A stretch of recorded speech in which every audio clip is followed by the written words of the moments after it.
Now, what was your rank when you entered service? Well, when I got out of school, I was a second lieutenant. Second lieutenant. Right. And then during the time I was at Camp Wheeler, I think about 6 months after I was there, I was promoted to first lieutenant. Okay. So the recon group continued on cautiously, and about half a mile further, they found this train of about 40 cars sitting on this rail track with a lot of the Jews had dismounted from these cars and were just milling around, although they were still under the watchful eyes of the German guards. But as soon as they saw the armored patrol approaching, they just threw down their weapons and ran into the woods. Later, they were rounded up. They were SS troops, and there was a captain and 12 soldiers that were guarding that train. They still had not unloaded all of these people from these cars. They were in cattle cars. Now, these cattle cars were, which we call 40 and 8s, meaning that they would transport 40 men or 8 horses. Yes. That was the mode of transportation in those days. Yes. So in those cars, they had jammed 75 or 80 Jews. This train of about 40 cars was loaded with 75 people in each car. They had been in this train for 6 days. They were allowed out of that train once a day in the evening to be fed. Their meal consisted of probably a cup of water, if they were lucky, and a cup of soup. And the soup was made, or was a kettle of water with some potato peelings or turnip peelings.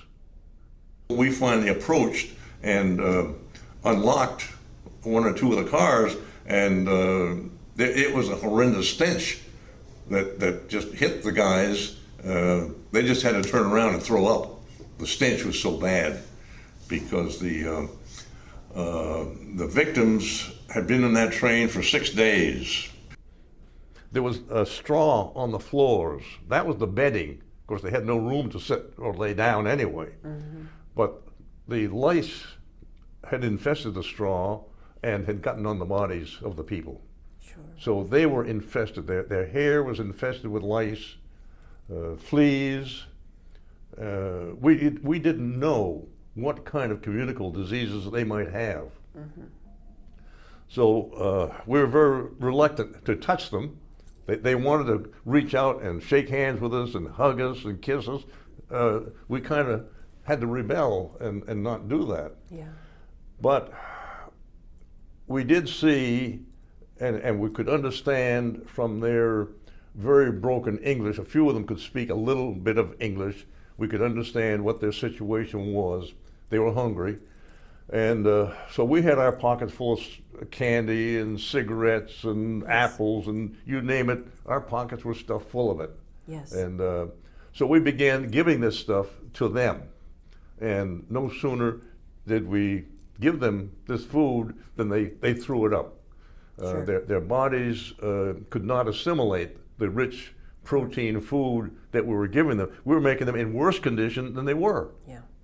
So we had to stop doing that, mm-hmm. and the medics came, treated those who needed immediate care. The first thing we had them do was to strip off all of their clothing. Mm-hmm. It was so infested with feces, urine, lice, that there was no way that it could be salvaged. Mm-mm. It was just put into a pile and burned. Yeah. And then they were sent through showers. We set up several shower points.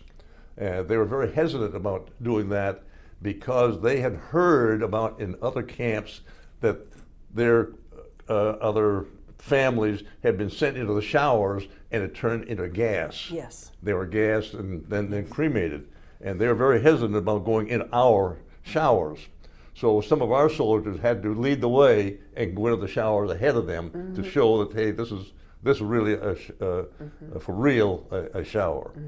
So they're given soap and towels and able to scrub themselves down as best they could. You've just listened to an audio clip from the Samuel Proctor Oral History Program's diverse collection of oral history interviews as part of our 50 Years, 50 Faces fundraising campaign. In the last 50 years since the program's founding in 1967, SPOHP has collected over 7,000 interviews, as well as provided equitable fieldwork opportunities for students.